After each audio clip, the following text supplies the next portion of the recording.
the National Broadcasting Company presents Joel McCrea in Tales of the Texas Rangers.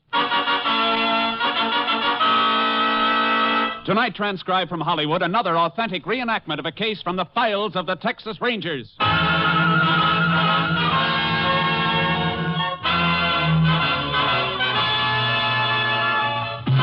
Tales of the Texas Rangers, starring Joel McCrea as Ranger Jace Pearson. Texas, more than 260,000 square miles, and 50 men who make up the most famous and oldest law enforcement body in North America.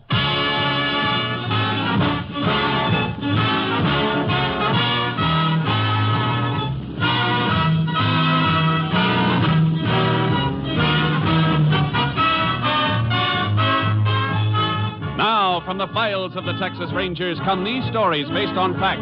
Only names, dates, and places are fictitious for obvious reasons. The events themselves are a matter of record.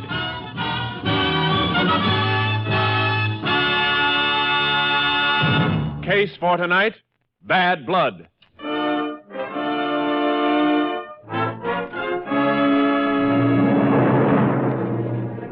It is 7 p.m., September 14th, 1950. In an isolated house trailer in the fields on the outskirts of Cheney, Texas, Joe Prager, an aircraft worker, is packing a suitcase. There is a knock on the trailer door. Just a second. Howdy, Joe. Oh, howdy, Russ. Ain't you going to ask me in? Yeah, sure. Come on in. See you packing already. That's right. What's on your mind, Russ? Well, Joe, I figured 2 weeks is long enough for old friends to be mad at each other. I come to ask you to shake hands. You know, now that you're here, I can't figure just what we've been mad about. Ain't anybody I'd rather shake hands with than you, Russ. You're my boy. But we ain't never going to talk politics again. Oh, that's a deal. I didn't want you to leave feeling sore at me. Why you going, anyhow? Why you pulling out? Your job's solid. You're needed here. Well, I didn't want anybody to know about it yet, but looks like I'm needed someplace else, too. Huh? Here, read this. Well, going back in the Army, huh? I didn't know you stayed on the reserve list. I'm on it, all right. You talked to him about this out at the plant. After all, you're married now, you got a kid, you're in essential work. Maybe you could get out of it. I thought about it, Russ, but, well, I don't want to get out of it.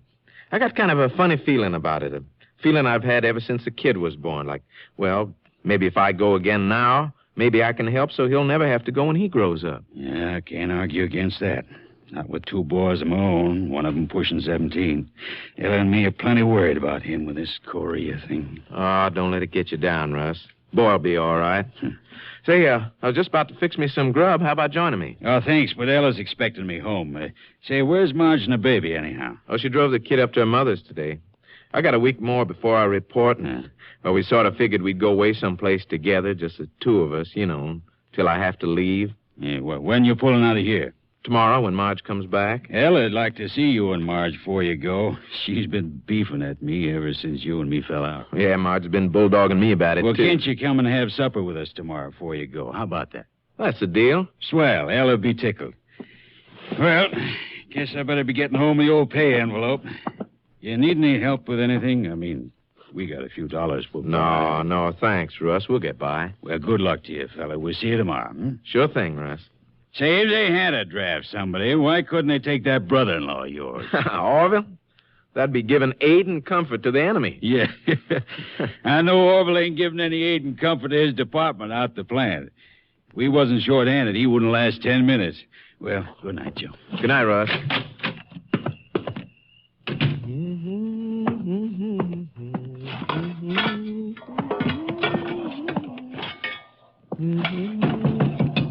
Just a second. Did you forget something? Oh, it's you, Orville. Yeah, it's me. Russ was just here. I thought it was him coming back. I know he was here. Been waiting out back long enough, waiting for him to leave. You could have come in. Russ don't bite. He doesn't like me. Reckon that's your fault, Orville. Oh, sure. Everything's my fault. How come you're sticking up for him? Thought you and him wasn't talking. We are now, and I don't think it's any of your business. What do you want, Orville? Joe, I need some help. I got my check cashed, and I guess I didn't notice it till I was almost home. I got a hole in my pocket. I lost my pay. Do I look like a half-wit to you? Well, I only want... The last time you came to me with that story, you said your pocket was picked. And the time before that, you said you got stuck with a loan you signed for somebody. That's right, Joe, honest. Stop using the word honest, Orville. Doesn't sound right coming from you. If your money's gone, you lost it in the pay-night crap game at Holland. I haven't been near Hollins in weeks. Oh, Joe, you gotta help me. My wife will buck like a maverick under a branding iron if I don't bring some money home. You and Sis got some side money. I know you have. I ain't denying that, but this is one time you ain't dipping your hand into it. Yeah, take a look at this paper. Go ahead, read it. Drafted, huh? Going to play soldier again and leave my sister with a kid to take care of. She and the kid will be taken care of, Orvie. I'll see to that. You never had to give us anything, and you never will. Joe, I need money. And I ain't leaving here without it. There's nothing here for you, Orvie. Better try someplace else. I said I wasn't leaving without that money. Well, I reckon you'll be here a long time then, Orvie. You have to excuse me. I'm going to fix my supper. I ain't going to ask you again, Joe. Glad to hear. Just going to keep ignoring me, huh? Like I wasn't even here. That's right. Maybe I can make you pay a little attention with this frying pan. Orvie, put that down. No, I'm going to help you dish out your supper like this. I told you I wasn't. I told you, Joe. I told you.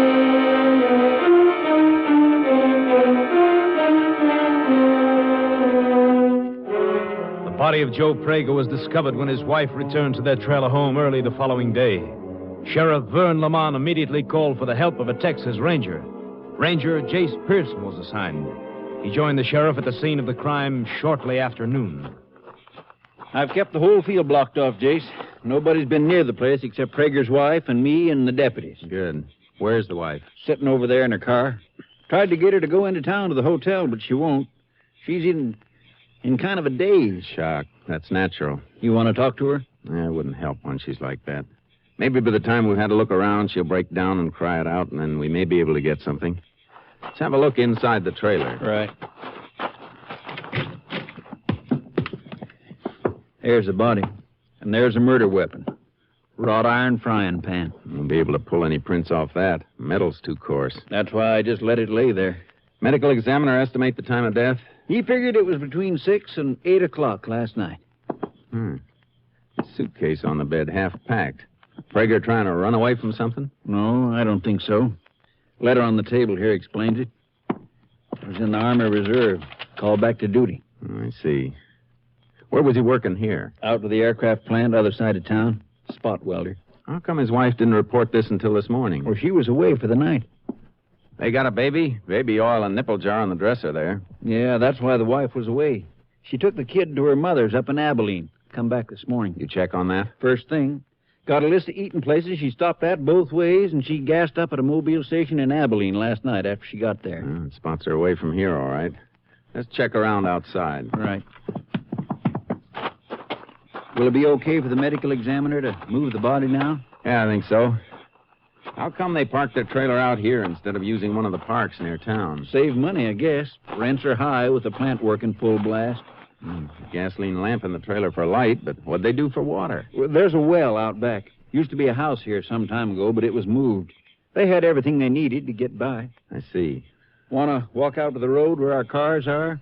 I can send one of the boys into the funeral home to arrange a pickup. All right. Wait a minute, Sheriff. Watch your feet. What's the matter? These car tracks up the road to the trailer. Prager's own car, I reckon. Same tracks all over the road from coming and going. Different tire pattern in a couple of the soft spots, though. Look here.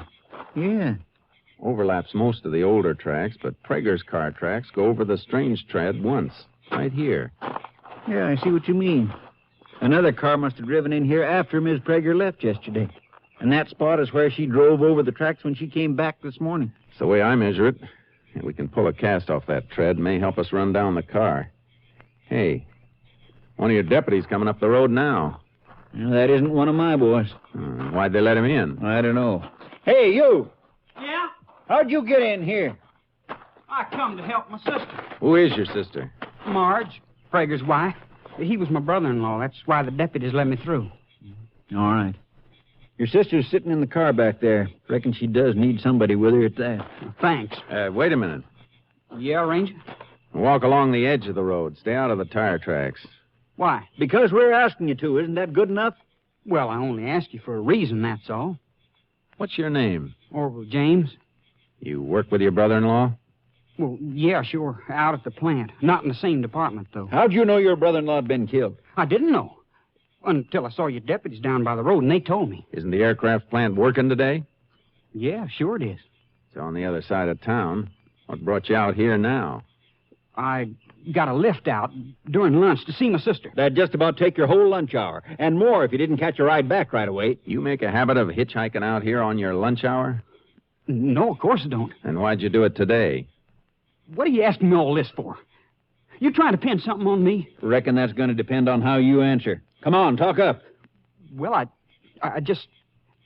wanted to ask her about my mother. I knew that she'd been up home, see, and I wanted to find out how my mother was. I see. Your mother been sick? Yeah. No, she's been all right, I reckon. And why the rush to get out here this afternoon? Why not tonight, after work? Because I wanted to come, that's all. Anything else you want to know? Yes, when did you see your brother-in-law last? I don't know, 3, maybe 4 days ago. Not yesterday? No. Not even at work? It's a big plant, Ranger. Joe and me didn't even work in the same building. What time did you quit yesterday? 5 o'clock. Then you weren't working between, say, 6 and 8 o'clock last night. No. Then where were you at that time? And who was with you? Well, I cashed my check at Holland's and then... And then what? Did you come out here? Yeah. What? I said yes, I come out here. I'd have told you before if you hadn't started to question me so funny. Why'd you say you hadn't seen Prager in 3 or 4 days if you saw him last night? I didn't see him last night. Listen, you just told us you I came told out you here I'd come out here, but I didn't see Joe. I changed my mind about going in because there was a car parked here. Joe had company. Well, that fits in, Jace. Those car tracks. Yeah, but it still doesn't tell us why Orville didn't go in. I'll tell you why, if you let me. I recognized the car. It belongs to Russ Newcomb. And I didn't want to go in while he was there because I didn't want to get mixed up in any argument. Who's Russ Newcomb? And why should there be an argument? Russ works out at the plant, too. Him and Joe had been friends, but they fell out a couple of weeks ago. Hadn't been talking. Then why would Newcomb be visiting here? Why don't you ask Newcomb that? It took a long time for you to suggest that, Orville, considering that Prager's dead and you knew that there'd been bad blood between him and the man you say was here last night. I don't like to throw suspicion on a man for murder, Ranger. But you're mighty quick suspecting me. A man ain't likely to kill his brother-in-law. Newcomb had the reason, not me. Now, you're going to let me go to my sister, ain't you? Jace? All right, Orville, go ahead. Yeah. Looks like this thing is cracking easy, Jace. It sure does. You better get out to the aircraft plant. Yeah. We got enough to pick up Newcomb, all right. We got more than that. If that tire track on the road matches Newcomb's car, we got enough on Newcomb to send him to Huntsville.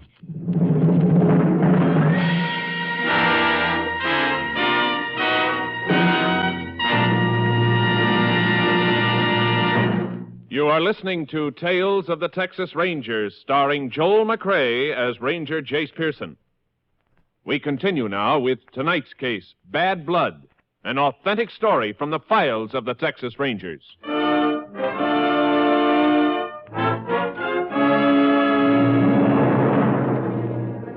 We drove out to the aircraft plant. News of Prager's death hadn't reached the place yet. We were directed to Russ Newcomb's section leader, and he pointed Newcomb out to us. He was on a welding job. Hey! Hey, you up there! Newcomb! Yeah. Knock off a minute and come down from that wing, will ya? Be right there. What can I do for you? Go into the office where we can talk. Sure, I'll be glad to. Sheriff, what's up? You find the woman who owned that purse? Purse? What purse? What are you talking about? The purse I turned in the office about 2 months ago. Money in it, don't you remember? Oh, that was on a Sunday. Guess I look different in a work outfit. Oh, yeah. What's this about, Sheriff? I thought he looked familiar. Turned in a woman's purse he found in the streets a couple of months back. No identification in it, and the owner's never claimed it. Oh? The way you're talking, Sheriff, I reckon it isn't the purse you want to see me about. No, it isn't. You know Joe Prager? Know him? What? Joe's one of my best friends. When'd you see him last? Only last night out to his place. Why, what's the matter? Joe in some kind of trouble? You say he was a good friend. Other people say you weren't on speaking terms for the last couple of weeks. We weren't until last night. We got in a dumb political argument one day during lunch here. Both got hotter than we should have. But you patched it up last night. Yeah, when word got around that Joe was quitting, going away, well, I went out and buried the hatchet. You sure you mean a hatchet, not a frying pan?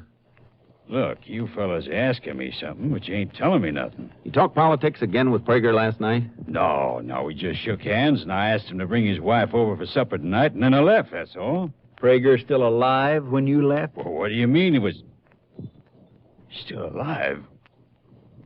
You telling me Joe Prager's dead? He was beaten to death last night with an iron frying pan. Beaten to death? Joe? You see anybody else at the trailer? No. We were alone, just the two of us. Newcomb, the law requires me to warn you that anything you say from here on can be used against you. Used against me for what? You're talking like I'm under arrest. You are under arrest for the murder of Joe Prager.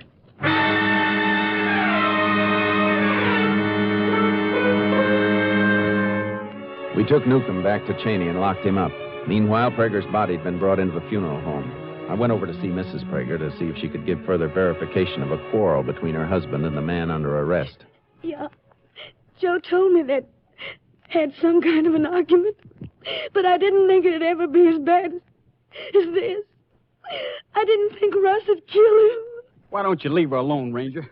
I'd already told you there was bad blood. Now maybe you'll believe me. Other witnesses aren't going to hurt anything, Orville. I'm all right, Orville. He's got to find out everything he wants to know. What else do they need to know?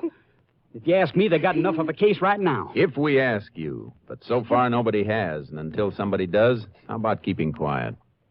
All right. You're the law. Go ahead and make them miserable. I'm going over to Holland, sis. I'll be there if you want me. I'm sorry to keep after you like this, Mrs. Prager.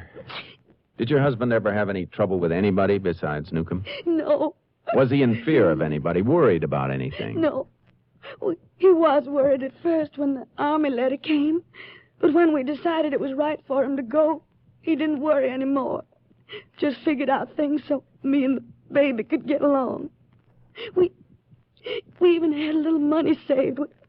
We were going away together for a week, just Joe and me, to the place we went on our honeymoon.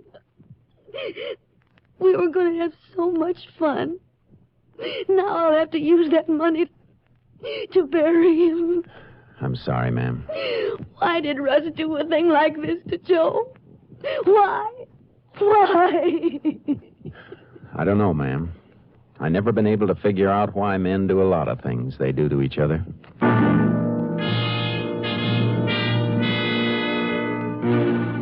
I went back to the sheriff's office. It looked like the case against Newcomb was just about closed, but it opened again. Opened wide when the sheriff showed me the personal effects that had been removed from Prager's body. Look at this, Jace. Bank book, isn't it? Yep, Prager's. It was in his shirt pocket. Take a look at that last line. Drew out every dime he had yesterday afternoon. Mrs. Prager told me they had some savings. They were going to use it to go away. Reckon that's why he drew it out. Yesterday was payday at the plant, too, Jace, so Prager should have had this amount he withdrew, $312 plus his pay. Wasn't there any money on him? Less than $1 in change. I had my deputies go out and comb that trailer. Cupboards, dishes. They didn't find a dime. Newcomb turn any money over to the jailer when you booked him? About $5, that's all. But he had time to hide that money. All we got to do is find out where he hid it. If he did hide it. What do you mean? That purse Newcomb found a couple of months ago, the one he turned in to you. He mentioned that there was some money in it. That's right. A little over $100. What are you thinking? I'm thinking about motives. We've been figuring Newcomb killed Prager because he was nursing a grudge. Robbery angle changes that picture. Yeah. Yeah, it sure does. Fellow who finds money and turns it in when he could keep it isn't likely to kill somebody and steal from him. Unless, of course, he was trying to cover up. He said he'd invited the Pragers to supper tonight, and they were going to come. That's right. You check on Orville's movements last night, see if he was telling the truth? Had my deputy do it. Only place to check was Holland's, and he was there all right after work. Cashed his check there, like he said, then got in a crap game with some of the boys in the washroom. He couldn't have played very long, or he wouldn't have gotten to Prager's by 7 o'clock when Newcomb was there. I don't get what you're driving at. Orville must have lost in that crap game. Game like that between fellows who work together, the winners usually stick to the end. Yeah, they get sore at a winner who quits until they've had a chance to get even. Your deputies find any sign of bloody clothing when they checked Newcomb's place? Nope, but they're checking the cleaning shops now. You know where Newcomb lives? Sure. You want to go over there? Just into the neighborhood. I want to talk to Newcomb's butcher. Come on. Newcomb's butcher? What can he tell you? What Mrs. Newcomb ordered for tonight's dinner?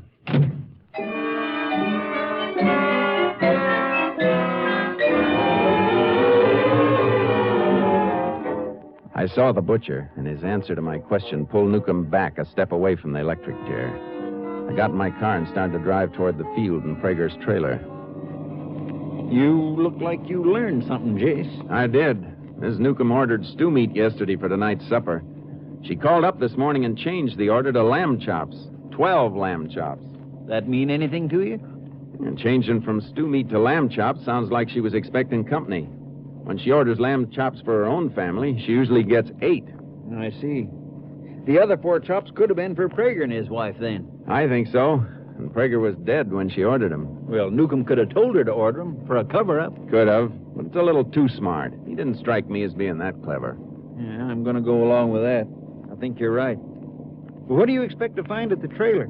I don't know, but I want to look around a lot more than we did before. I shouldn't have waited this long. Didn't seem to be any reason for it with the case we had against Newcomb. Well, there's a reason now. We need a new case, and I got a hunch which way it's going to point.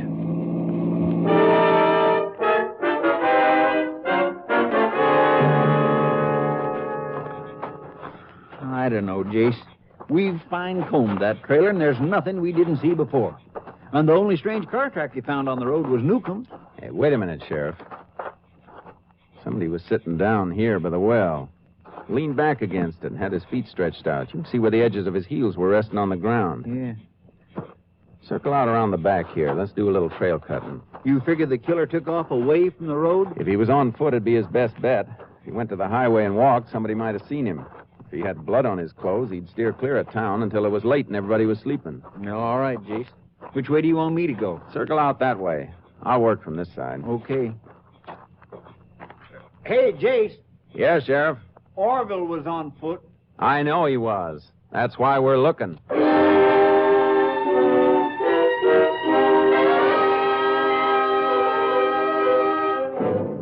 We found the trail just as it was getting dark.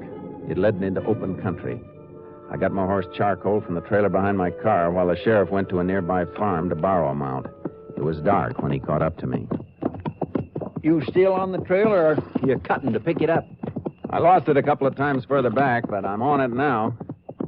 You know this country back here? Oh, I've ridden it before. We'll be coming to the Horner River soon, about a half-mile farther. The river angles toward town, doesn't it? Sure does. Cuts under that bridge just outside Cheney. That may be the way the killer followed to get back to town. Let's ride for the riverbank and see if we can pick up tracks there. May save us time. Good idea. Dig, boy. Ah, come on, Charky.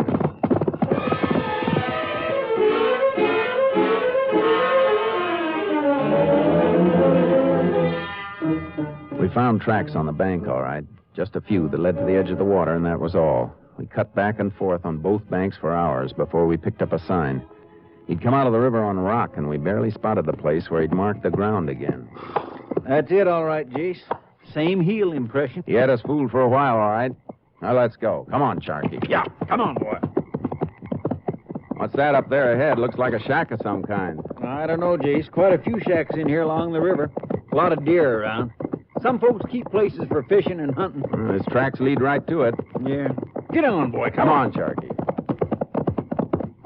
Yeah, he stopped here, all right. Ooh. Flash your light on that door. Yeah. Yeah. Lock's been sprung. It's open. Yeah, he was here, all right. Left his marks in the dust on the floor. I guess nobody's been using the place for quite a spell. Yeah. There's something else, too. Footlocker here. Lock on it's busted, too.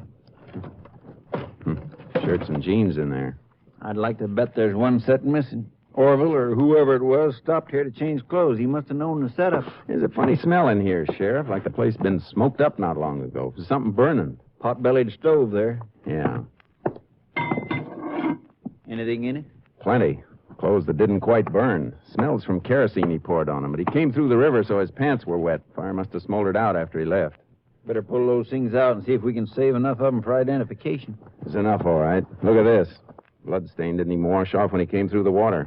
We prove who owns these things, and we've got our man. We'll be able to prove it. Look. Shirt was bundled up with the wet pants, just enough to save most of the collar and this. Mm-hmm. Laundry mark. Let's get back to town.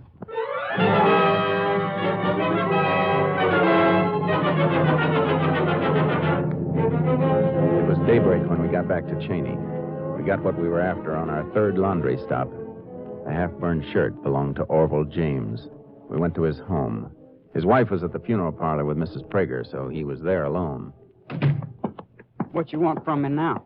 Sheriff's got a few things rolled up in that poncho. I thought maybe you might be able to identify them. Who they belong to?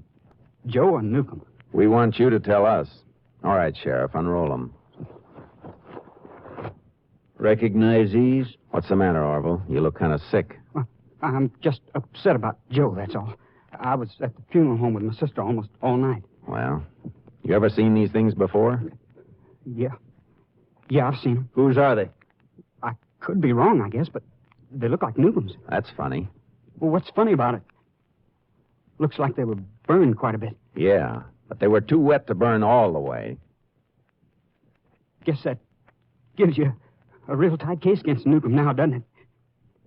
It does, doesn't it? A perfect case, except for the laundry mark on the shirt. Laundry mark? That's right, Orville. You're a laundry mark. But there can't be a laundry mark. There can't be a laundry... Keep your hands off those things. You heard him, Orville. Let me go. Let me go. Oh, my arm. You better hold still. Come on. Let's go. My wife. My wife always hounding me for money. Always screaming about how hard she worked. Always yelling about how she was running her hands scrubbing greasy work shirts. But she wasn't. She was sending them out. Laundry bucket. A lazy pig. I'll kill her. I'll kill her. You're not going to kill anybody, Orville. Your killing days are over. Open the door, will you, Sheriff? Sure. All right, Orville. In the car. Let's go.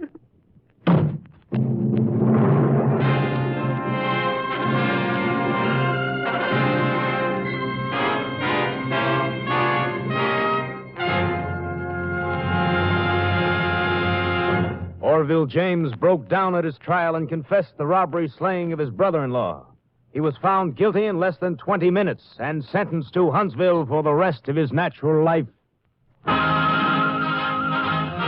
Next week, Joel McCrea in another authentic reenactment of a case from the files of the Texas Rangers.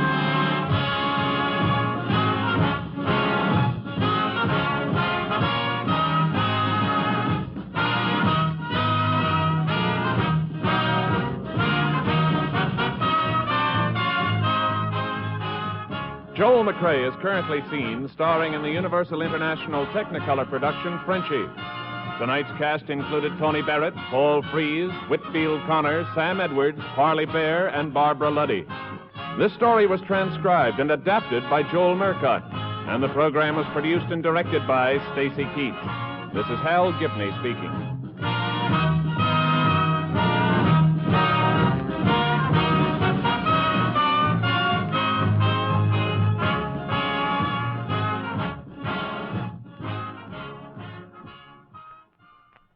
Three chimes mean good times on NBC.